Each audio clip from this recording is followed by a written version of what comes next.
This is Tropical Storm Leslie, and it's officially been a named storm for the past 2 weeks now, and this is the path that it's taken. It's just been all over the place with its track. Tropical Storm Michael, which is a little bit closer to home, this has formed officially this morning. Luckily in Mississippi, we're going to be on the good side of the storm, on the left-hand side of the circulation, so that's good because that means winds will be out of the north and not out of the south. Although temperatures are pretty warm in the Gulf right now, as they typically are. They're in the mid-80s, so it's a good chance that this storm strengthens into a hurricane, likely making landfall near places like Panama City Beach and Apalachicola, all on the Florida Panhandle. That's the most likely region for the storm to make landfall. Evening, guys. I'm Chief Meteorologist Scott Roberts alongside Griffin Hardy, who's joining us from our Next Star Nation Jackson affiliate for us, helping us out for the next couple of days because we have some pretty rough weather coming at us. There is still plenty of lead time for the storm. I guess we're within maybe about 24 hours of this potential event, really, with things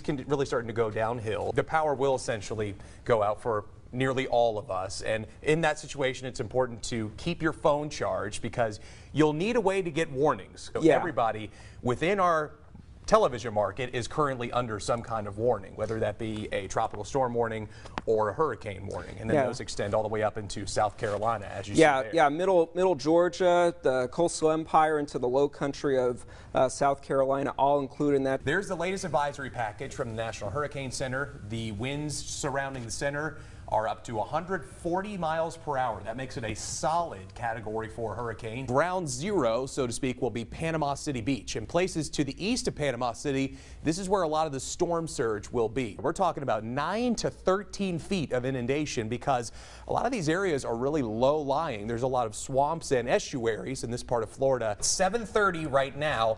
If we move forward in time, as soon as we get to around, let's say 1 p.m., that's when those tropical storm force winds should really start to kick in. The storm moves farther inland. There you see there at about 4:15 p.m., 74 miles per hour in Marietta. That's a hurricane force wind gust, and that's going to be possible for folks that are right in the path of the storm center. This is the strongest that the storm will be. It's at its peak intensity right now, and as soon as it fully moves inland, it will slowly but surely start to weaken. When you rank storms by pressure, this would be the third strongest hurricane to make landfall in the United States ever since records began. Griffin, I understand that the majority of the town is currently without power.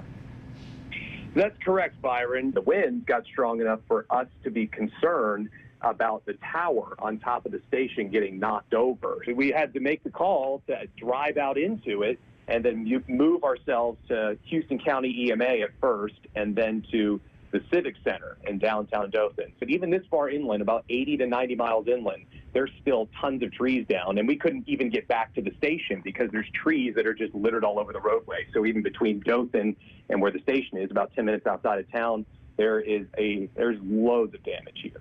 How about how cold it was this morning? The official low at the airport was 39 degrees, just 7 degrees above the freezing point. Thankfully, we're getting towards the tail end of hurricane season in the Atlantic Basin.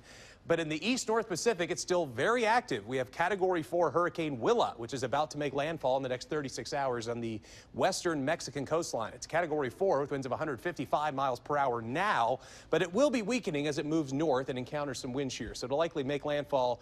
Still is a very strong Category 3 hurricane. The rain chance for Wednesday is at 30% in the evening. I really think the majority of the front will be passing through Thursday. I have to wait and see about that because these things are subject to change. It's still 6 days away. So if we all just channel our energy into pushing push that the front back. Push it back slower, please. Okay, yeah, all right. that's what we got to do. That's what we got to think. That's what we got to think. Subtropical storm Oscar. This is the next named storm of the season. Winds are up to 60 miles per hour. This will not be impacting land. It's going to track west and then get scooped up by a cold front. So it's going to quickly jet off into the North Atlantic and just remain a fish storm because we have a steady stream of moisture coming in from the Gulf of Mexico out ahead of this developing cold front. And this cold front, once it passes through later tonight, this will give us a good possibility of some severe weather. This is a level 3 out of 5 risk extending from suburbs west of Jackson all the way down towards Houston, Texas. There's this developing line of storms that should be knocking on the door by around midnight tonight, and by around 3 or 4 o'clock in the morning, it should be really at its worst, crossing through our counties in the Delta.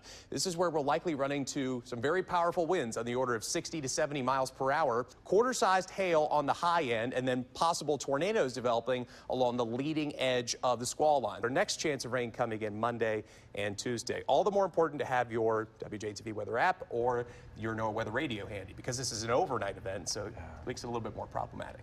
And definitely on Tuesday, voting day, still get out there to those polls, even though it might be a little soggy. Yes, get out there so and we're vote. telling you now, pack your umbrella, your raincoat, so you can get out there to the polls. You'll need the umbrella for trick-or-treating tonight, too. Not because of the severe weather, but just because of those passage Just because of the hours. rain. All right. Yep. Thanks for all you do, Griffin. Hardy.